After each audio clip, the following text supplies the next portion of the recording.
ದರ್ಶನ್ ಅವರ ಈ ವಿಚಾರಣೆಗೆ ಸ್ಪೆಷಲ್ ಕೋರ್ಟ್ ಏನಾದರೂ ಆಗುತ್ತಾ? ಯಾಕೆ ಅಂತಂದ್ರೆ ಇದರ ಬೇಡಿಕೆಯನ್ನು ಇಡುವಂತಹ ಸಾಧ್ಯತೆ ಇದೆ. ದರ್ಶನ್ ಅಂಡ್ ಗ್ಯಾಂಗ್ನಿಂದ ರೇಣುಕಾಸ್ವಾಮಿ ಕೊಲೆ ಪ್ರಕರಣ.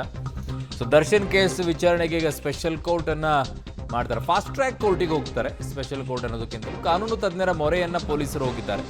ಬೆಂಗಳೂರು ಪೊಲೀಸ್ ಆಯುಕ್ತ ದಯಾನಂದ್ ಅವರು ಕೂಡ ಹೇಳಿಕೆಯನ್ನು ಕೊಟ್ಟಿದ್ದಾರೆ. ಚಾರ್ಜ್ ಶೀಟ್ಗೂ ಮುನ್ನವೇ ಅನೇಕ ರಿಪೋರ್ಟ್ಗಳು ಕೈ ಸೇರಿದೆ, ಮತ್ತಷ್ಟು ರಿಪೋರ್ಟ್ ಬರಬೇಕಾಗಿದೆ, ಬಳಿಕ ಕೋರ್ಟ್ಗೆ ಸಲ್ಲಿಸ್ತೀವಿ ಅಂತ ಬೆಂಗಳೂರು ಪೊಲೀಸ್ ಆಯುಕ್ತ ದಯಾನಂದ್ ಅವರು ಈ ಹೇಳಿಕೆಯನ್ನ ಕೊಟ್ಟಿದ್ದಾರೆ.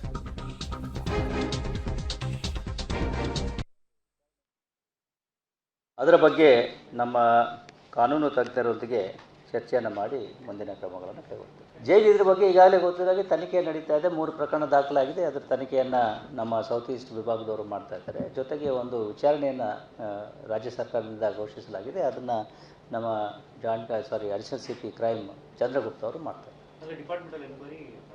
ಡಿಪಾರ್ಟ್ಮೆಂಟ್ ಓವರಾಲ್ ವಿಚಾರಣೆ ಸಮಗ್ರವಾಗಿ ಅಲ್ಲಿ ಇದರಲ್ಲಿ ಜೈಲಿನಲ್ಲಿ ಇರ್ತಕ್ಕಂಥ ಲೂಪ್ ಹೋಲ್ಸ್ ಏನಾದರೂ ಇರ್ತಾ, ಯಾಕೆ ಏನಾಗಿದೆ, ಹೇಗಾಗಿದೆ, ಯಾಕಾಗಿದೆ, ಮತ್ತು ಅದಕ್ಕೆ ಬೇಕಾಗಿರ್ತಕ್ಕಂಥ ಏನು ಕ್ರಮಗಳನ್ನು ಕೈಗೊಳ್ಳಬೇಕು ಇವುಗಳನ್ನೆಲ್ಲ ಪ್ಲಗ್ ಮಾಡಲಿಕ್ಕೆ ಅನ್ನೋದ್ರ ಬಗ್ಗೆ ಅದನ್ನ ಅವ್ರು ಮಾಡ್ತಾರೆ.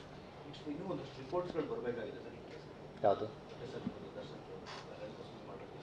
CFSನಿಂದ ಕೆಲವು ವರದಿಗಳು ಇನ್ನೂ ಬರಬೇಕು, ನಾನು ಕೇಳಿಲ್ಲ. CFSನಿಂದ ಕೆಲವು ವರದಿಗಳು ಬರೋದಿದೆ. ಬಟ್ ಅದೇನು ಪ್ರಮುಖವಾಗಿ ಏನು ಬೇಕಾಗಿತ್ತು ನಮಗೆ ಎಲ್ಲ ಸಾಕ್ಷಿ ಆಧಾರಗಳು ಈಗಾಗಲೇ ದೊರಕಿರೋದ್ರಿಂದ ನಮಗೆ ಗೊತ್ತಿರೋ ಹಾಗೆ ನಾವು ಪ್ರಕರಣದ ಅಂತಿಮ ವರದಿಯನ್ನು ಈಗಾಗಲೇ ನ್ಯಾಯಾಲಯಕ್ಕೆ ಸಲ್ಲಿಸಿದ್ದೇವೆ.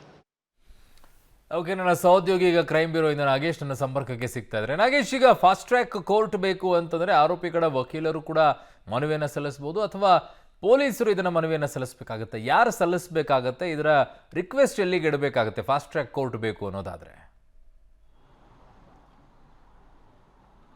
ಅರುಣ್, ರೇಣುಕಾಸ್ವಾಮಿ ಕೊಲೆ ಪ್ರಕರಣದ ತನಿಖೆ ಮಾಡಿರುವಂಥ ಕಾಮಾಕ್ಷಿಪಾಳ್ಯ ಪೊಲೀಸರು ಈಗಾಗಲೇ ಪ್ರಕರಣಕ್ಕೆ ಸಂಬಂಧಪಟ್ಟಂತೆ ಚಾರ್ಜ್ ಶೀಟ್ ಕೂಡ ಕೋರ್ಟ್ಗೆ ಸಲ್ಲಿಸಿರುವಂಥದ್ದು. ಚಾರ್ಜ್ ಶೀಟ್ನಲ್ಲಿ ಏನಿದೆ ಎಲ್ಲವನ್ನೂ ಕೂಡ ಸಲ್ಲಿಸಿರೋದ್ರಿಂದ ಬಹುತೇಕ ಎಲ್ಲವೂ ಕೂಡ ಚಾರ್ಜ್ ಶೀಟ್ನಲ್ಲಿ ಉಲ್ಲೇಖವಾಗಿದೆ. ಒಂದಷ್ಟು ಮಾಹಿತಿಗಳು ಬರಬೇಕು, ಅದನ್ನೆಲ್ಲವೂ ಕೂಡ ಅಡಿಷನಲ್ ಆಗಿ ಚಾರ್ಜ್ ಶೀಟನ್ನು ಮಾಡಲಿಕ್ಕೆ ಈಗಾಗಲೇ ಪೊಲೀಸರು ತಯಾರಿಯನ್ನು ಮಾಡ್ಕೊಂಡಿರುವಂಥದ್ದು. ಅದರ ಜೊತೆಗೆ ಆರೋಪಿಗಳಿಗೆ ತ್ವರಿತವಾಗಿ ಅಂದರೆ ಕೋರ್ಟ್ನಲ್ಲಿ ಟ್ರಯಲನ್ನು ಮುಗಿಸಿ ಈ ಸಂಬಂಧ ಅವರಿಗೆ ಶಿಕ್ಷೆ ಕೊಡಿಸಬೇಕು ಅನ್ನುವಂಥ ತೀರ್ಮಾನಕ್ಕೆ ಬೆಂಗಳೂರು ಪೊಲೀಸರು ಬಂದಂತಿದ್ದಾರೆ. ಹಾಗಾಗಿ ಈ ಪ್ರಕರಣದಲ್ಲಿ ತ್ವರಿತವಾಗಿ ತನಿಖೆ ಮಾಡಿ ಮುಗಿಸಲು ಫಾಸ್ಟ್ ಟ್ರ್ಯಾಕ್ ಕೋರ್ಟ್ ಅಥವಾ ವಿಶೇಷ ಕೋರ್ಟ್ನ ಮೊರೆ ಹೋಗಲಿಕ್ಕೆ ಕಾನೂನು ತಜ್ಞರಿಂದ ಮಾಹಿತಿಯನ್ನು ಪಡೆದುಕೊಳ್ಳುವ ಕೆಲಸವನ್ನು ಪೊಲೀಸರು ಮಾಡ್ತಿರುವಂಥದ್ದು. ಬಹಳ ಪ್ರಮುಖವಾಗಿ ಪೊಲೀಸರು ಈಗಾಗಲೇ ಕಾನೂನು ತಜ್ಞರ ಮನವಿ ಮಾಡಿಕೊಂಡಿದ್ದು, ಕಾನೂನು ತಜ್ಞರು ಒಂದು ವೇಳೆ ಫಾಸ್ಟ್ ಟ್ರ್ಯಾಕ್ ಕೋರ್ಟ್ ಅಥವಾ ವಿಶೇಷ ಕೋರ್ಟ್ಗೆ ಹೋಗಲಿಕ್ಕೆ ಅವಕಾಶ ಇದೆ ಅನ್ನುವಂಥ ಸ್ಪಷ್ಟನೆಯನ್ನು ಕೊಟ್ಟರೆ ಪೊಲೀಸರು ನೇರವಾಗಿ ಸರ್ಕಾರಕ್ಕೆ ಪತ್ರವನ್ನು ಬರೆಯೋದ್ರ ಮೂಲಕ ಫಾಸ್ಟ್ ಟ್ರ್ಯಾಕ್ ಕೋರ್ಟ್ನಲ್ಲಿ ಈ ದರ್ಶನ್ ಕೇಸ್ ಟ್ರಯಲ್ಗೆ ಅನುಮತಿಯನ್ನು ಕೊಡಿ ಅನ್ನುವಂಥ ಮನವಿಯನ್ನು ಮಾಡ್ಕೊಳ್ತಾರೆ.